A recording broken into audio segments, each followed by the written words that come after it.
Welcome to a galaxy far, far away. Here at the Cantina Podcast, we provide top shelf service, including rumors, leaks, news, and reviews. Come in, order a Loman Ale, and remember, no droids allowed. No. It might not be Cam's week, but it is Andor's week. It's Andor's week every week as far as I'm concerned for the last 6.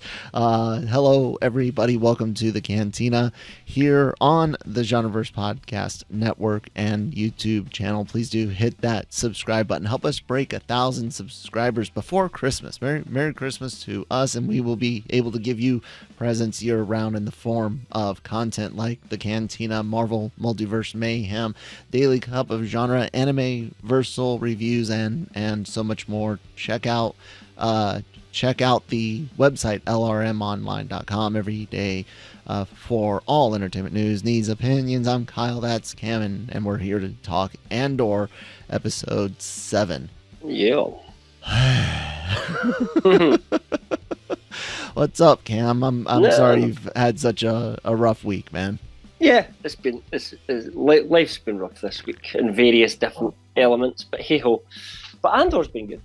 And Andor has been good. It's been a bright spot in a relative, especially if you don't watch seasonal anime like I do, relative lull in the amount of things going on with House of the Dragon being the big thing, or not lull. One of the few good things. Sorry, one of the few. I said review the rings. I meant to say. Yeah, I meant to say as in a completely solid thing in an era with a bunch of like meh stuff, like Rings of Power ended up kind of being She-Hulk being a complete waste of freaking time and I like disappointing. Rings of Power more than She-Hulk, and I cared less about She-Hulk going in. Yes. So it just wasn't for me. Yeah, but But the sad thing great. about Andor is a thing Not I doing reported so today. It's the viewership figures don't seem to be too hot. It's according to a report we covered on lrmonline.com today.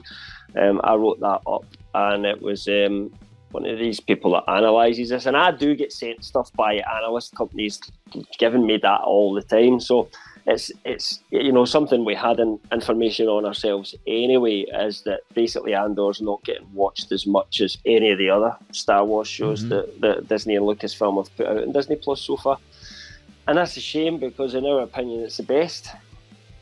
And yet it just doesn't seem to be finding the audience that even Book of Boba Fett did, sadly. Yeah, I brought the shot up on screen for everyone to look at.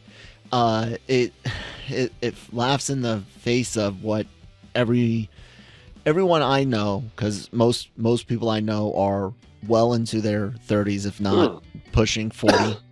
Some of us beyond, but we're all in the kind of like middle to older millennials and the youngest part of Gen X, and most of us are just like eating this up as if it's the greatest thing since sliced freaking bread.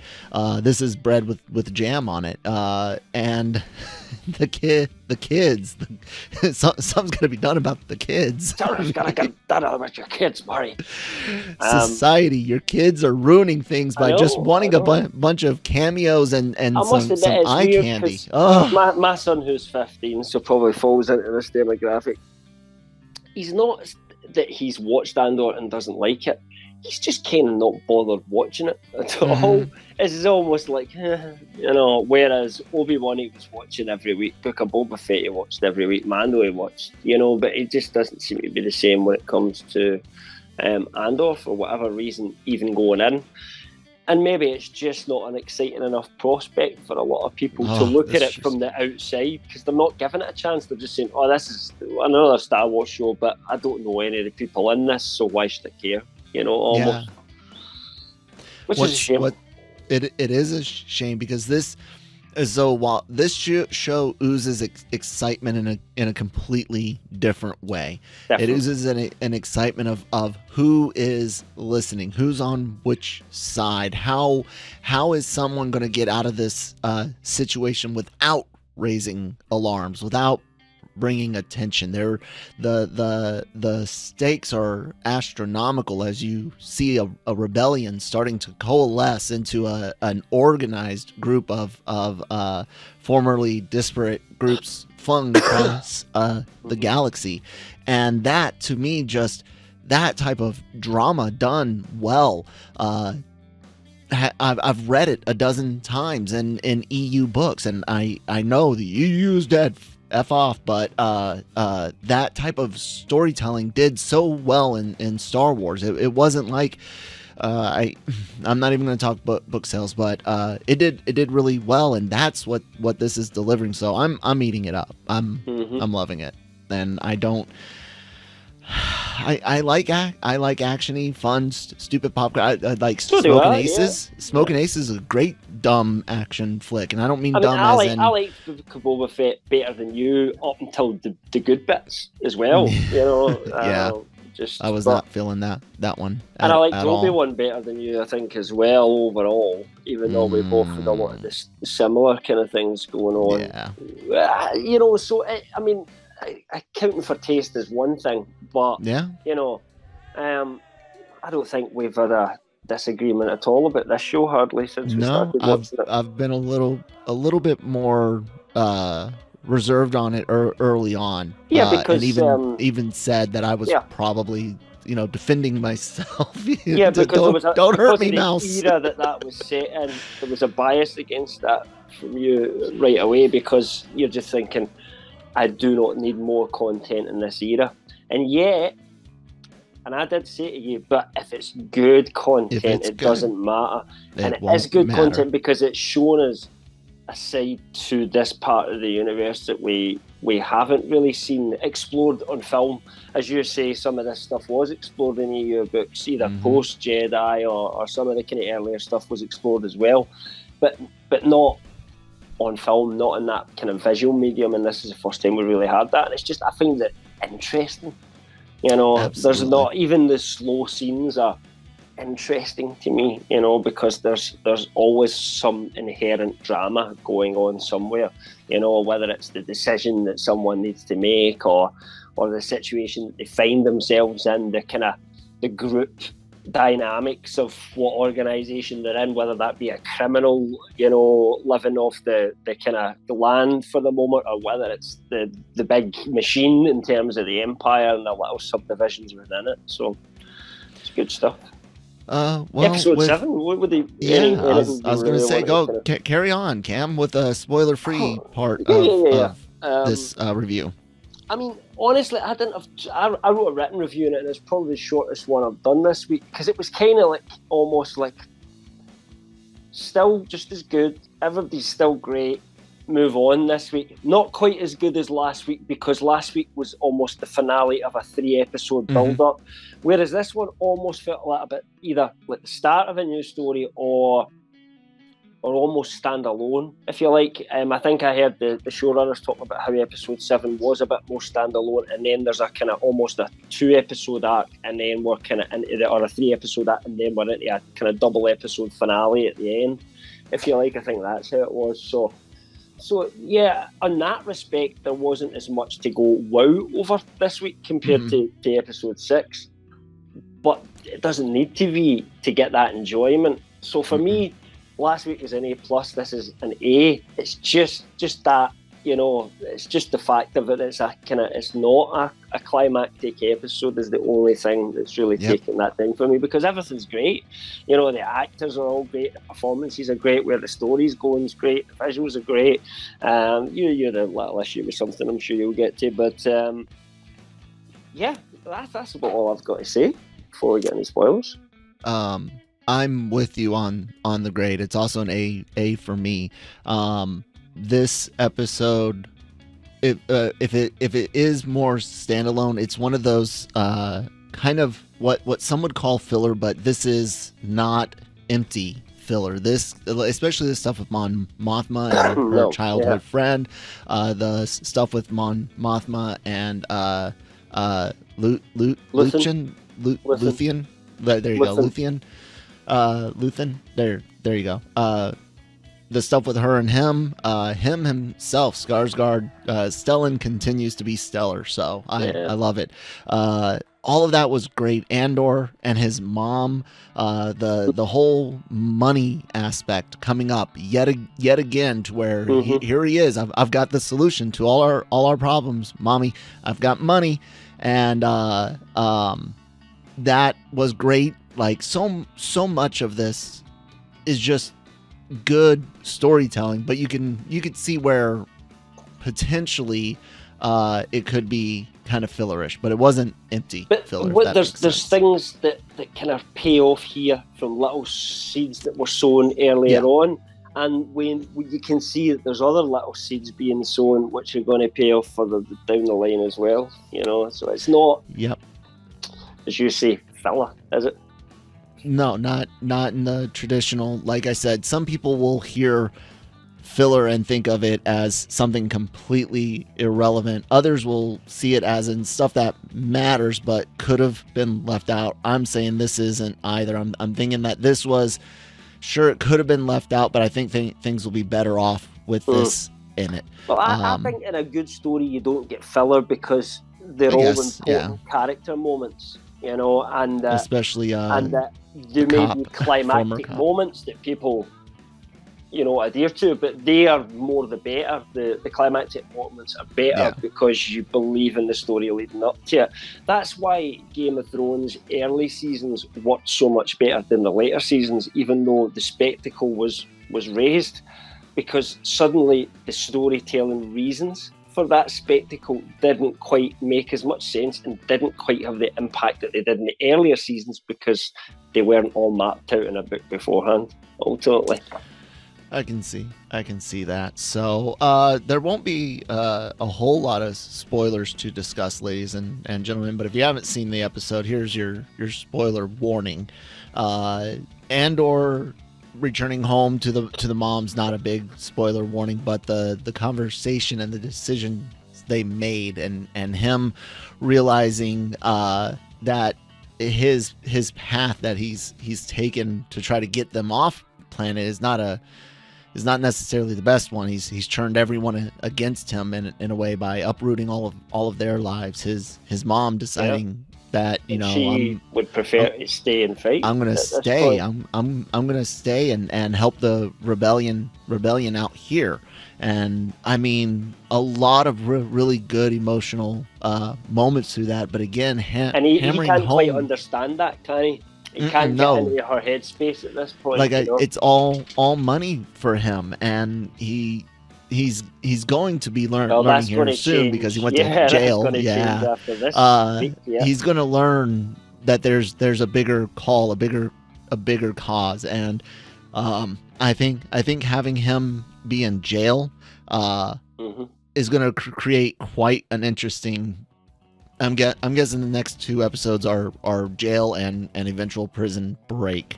Yeah, so maybe. I'm excited. But he has to get out at some point, I guess. They're not going to go 6 years later and he comes out.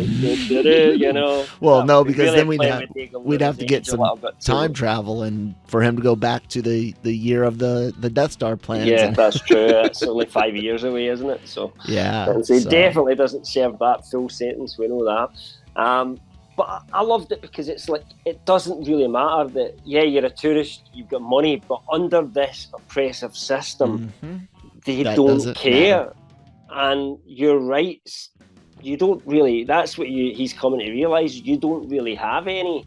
If someone decides that you're a sympathiser, activist, whatever they decide you are, and just decides to throw you in prison, no one is going to question that. A stormtrooper brought you in and said this and that, you go to jail. And as we saw, for literally walking down the street, minding your own business, Cassian Andor gets sentenced to 6 years in jail. Now, that's not that uncommon if we look at the history of our planet and in terms of how justice was delivered in times before we had proper democracies and laws that that actually underpin all of that, and it just shows you that the Empire is kind of just making it up as they go. So from today we get attacked, everybody feels it, Everyone will feel this, because if you step out of line and you don't follow and toe the line at all, then you are going to find yourself in deep, deep shit, basically. Yeah. Any other thoughts on Andor and where he went through in this episode? I even like the girlfriend tell him, get the F away from me, like get out of here. You're done, You're dude. You're trouble, man. Yep.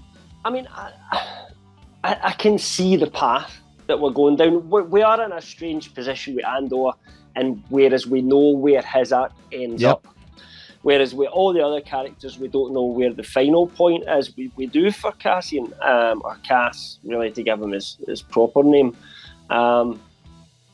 So because we know where it's going, it is, you know, sometimes it's like, oh, we'll see Cassian and Andor. I mean, if you'd watched Rogue One and then somebody gives you this as a pitch, we're going to find out how Cassian Andor became Cassian Andor and that film. I mean, you just pitch that to me right now and I think, oh, this is everything that is wrong with Star Wars. Exactly. We'll take a minor character and we'll explore their history. Because it's not a great idea on paper, but you will find yourself, if you watch this show and get into it, totally seeing where Andor does come from and connecting with the process that he's going through, I believe. So yeah, it's been a lot of fun, and it's more fun because of, like you said, this is something that you wouldn't have necessarily thought would work or would even want, which, you know, unexpected surprises are sometimes. It's almost like this would be a good best. show if you took it to Star Wars. You know, if this Unexpected was just surprises. set on, you know, it wasn't Star Wars, it was just some random brand new sci-fi you'd never heard of, we'd still, I think, be raving about this show and how good it was. But because it's got that Star Wars DNA in it and the world building, it almost needs to do less with that than you would need to in a brand new IP, where they would need to explain some of the kind of mechanics of how the world works a little bit more. And because we don't need that, we can just kind of focus on the story itself. It's really just like watching a show that's set in our own universe, where basics of how this world works you don't need to explain. That's where the showrunners have done a good thing, is that everybody knows Star Wars. The people that are going to watch this are Star Wars fans. This isn't going to be, Andor, what's this Star Wars universe? I've never seen this before. I'll watch this for the first time. It ain't going to happen, right? So so people do have that, and they've felt that need not to go into huge amounts of exposition about how everything works, which is good. I agree. One moment that I really liked is with the Imps and the ISB, their intelligence agency. The discussion in the not boardroom, meeting room, briefing room. This covered a very, very real problem in the United States intelligence apparatus. In the lead up to 9/11, you had a lot of infighting between intelligence agencies, and not just, you know, CIA and FBI, Defense Intelligence, DIA, but infighting between departments within the same thing, and they did that here. They covered that here in this scene. There's similar brilliantly. things in British, you know, intelligence history, you know, and all that sort of stuff as if well. If you had told us this, we could have had the ability to stop that, because we had part B of the puzzle. Has the same opinion. Yeah, because you're not dealing with facts. You're dealing with hunches and connecting dots that, you know, and some things the human brain can make a pattern out of something that isn't there.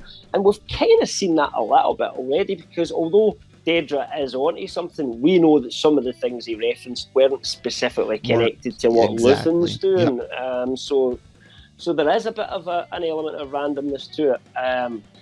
And that's genuine, you know. In some ways, it feels like the bad Jack Ryan books. If you like, you know, when the Jack Ryan books, when they're analysing everything and they're working on hunches, and I love those books, you know. But this is almost like seeing that from the other side, that they're not very good people. And what's interesting about it is they're letting these Imperials be Imperials. We mentioned this last week, especially about getting into the Imperial system and personnel. There's, you know, the commandant that dies of a heart attack. In the previous episode, we mentioned how he had genuine concern for his family. He played the what they tell you to do, to comply until such time that you can make your getaway and stuff like that. There's just so much realism that goes into this in an IP where I've watched military and logical realism just go out the freaking window for the wrong reasons, not for a good one to have a laser sword. And I know it's not a laser sword, but not that type of, but the you're telling me an entire army's gonna let two humans walk from their front line all the way back to the freaking base? No, that type it's of stuff. Little so things like that, that wouldn't happen in this show. No, you don't and I love this show for all of that. I'm really digging the Imperials. How are you feeling about that? Yeah, absolutely. No, it's really good. Deirdre's story is actually one of the most interesting. She's not a likable character, but she's a good character. You don't have your character to be popular doesn't have to be likable by their actions. They have to be interesting to watch on screen. And I find her and what she's doing and how she has to navigate to get what she wants, because she doesn't know she's 100% right at this point. We, the audience, kind of know she's onto something, right? But they don't know that. Excuse me, sorry, I'm just fixing something on my seat here. For anybody that's watching on YouTube, I just stood up. But just showing his ass all over camera. Yeah. It's still an interesting story to see how she has to navigate that kind of field and the politics and the internalization, in terms of the ambition that everyone's got, which has always been a fundamental of the way the empire's been built, kind of like the Nazis were built in terms of, success to those who will dig their way up and claw to get it, and because you're the most worthy of it. Of course, the Emperor would like that, so that's the way he kind of sets the Empire up, and it's just interesting to see that dynamic happen.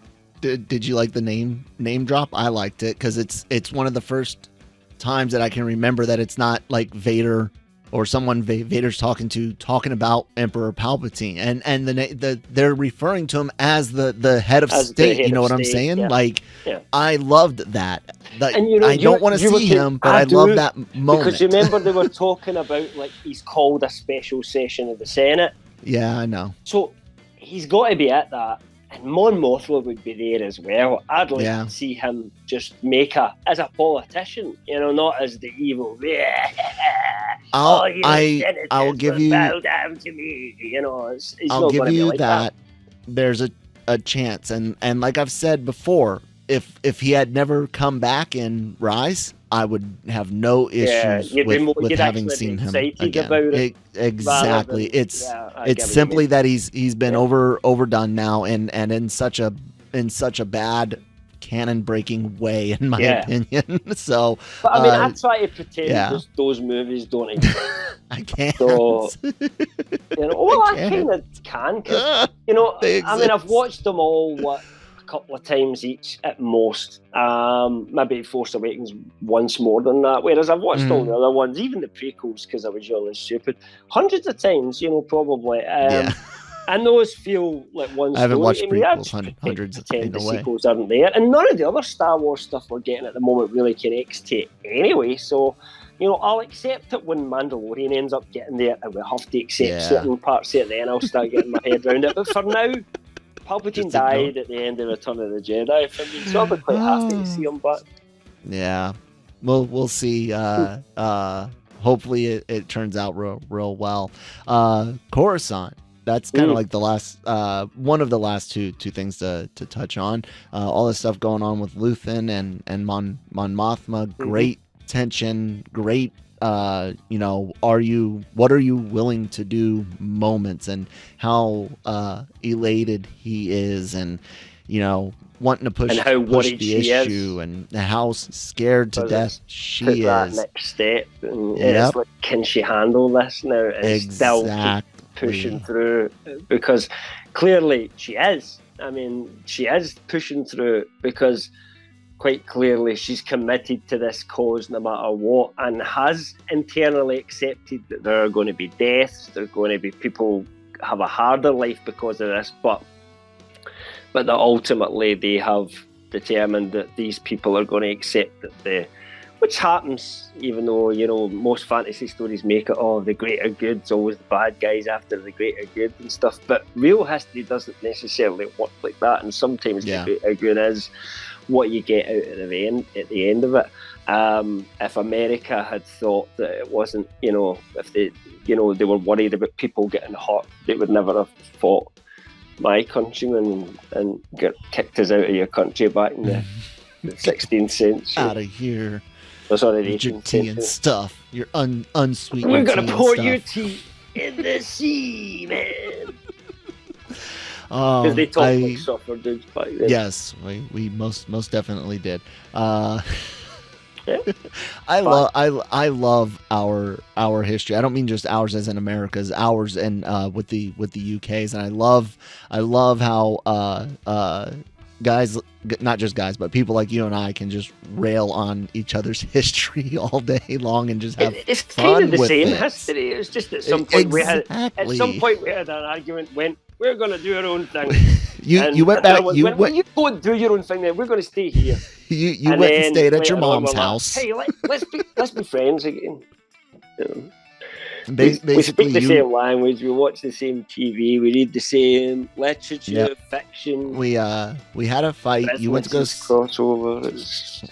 We had our fight. You went to go stay at your mom's. Yeah. Eventually, we reconciled to kick some rowdy Germans out of France a couple of times. And it's great. You kind of did better for yourselves than us because you ended up with a bigger house and the bigger cars. Yeah, and that. And I'm kind of still staying at mum's.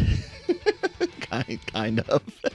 And tapping you every now and again because you're so rich. Could you come over here and help us out with something?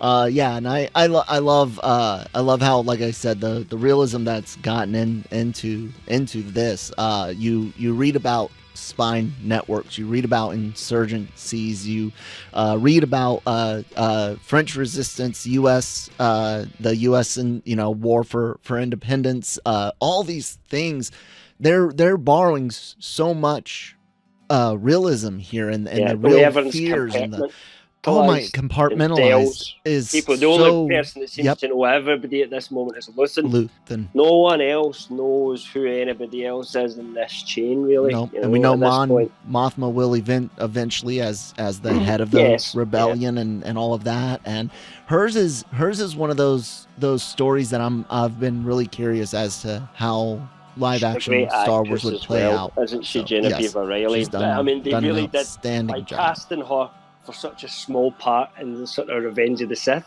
That's what she was just there for seconds. And then, obviously coming back and I don't think they even used her in Revenge of the Sith. I think they cast it and then just didn't use her. Then they brought her back again for Rogue One, same actress. She hardly got much to do in that, although I did like her scenes. But they cast so well because she gets so much more to do here and she's such a brilliant actress. The tension with her seeking out a new ally and how scary that's got to be, because she's then got to consider, am I going to have my friend killed if he doesn't act the same way? That thought, they didn't play it, but that thought is in the back of her mind. And for him to think the same, like, wait, you work for the Imperial Senate. I don't want to. You don't want to hear my politics. You like say that, but I've been known for the odd extreme politics in myself in the past, and it's just such a great conversation. It's almost a shame that her husband turned up to drag her away. Yeah, get away, man. Leave her. Give her peace. You goddamn imp sympathizer. I mean, it's not his fault. No. Well, and the last little thing that happened on Coruscant, the rebels deciding to send Bell after Andor to tie up a loose end. That. I was kind of surprised on it. Do you think that's that comes from Luthen? That's not. I don't know. I was like, I hope not. Has that just? So I don't know her name, right? The one that works with Luthen, but she seems second in charge to him almost at this point. He seems the more senior between the two. But she seemed to be taking that action almost on her own, because maybe that's because we don't see Luthen giving her the nod for that. But you kind of feel that Luthen had bigger plans for Cass than that, and was hoping that this wouldn't just be a one-off thing. You know, he was hoping to genuinely recruit him.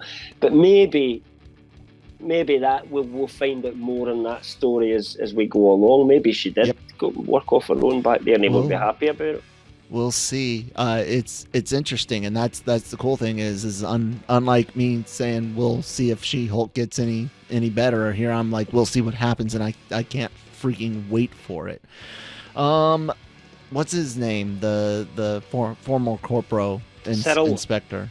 GenreVerse, as I call him. I've enjoyed. There's not a whole lot to say on him or anything like that. So far.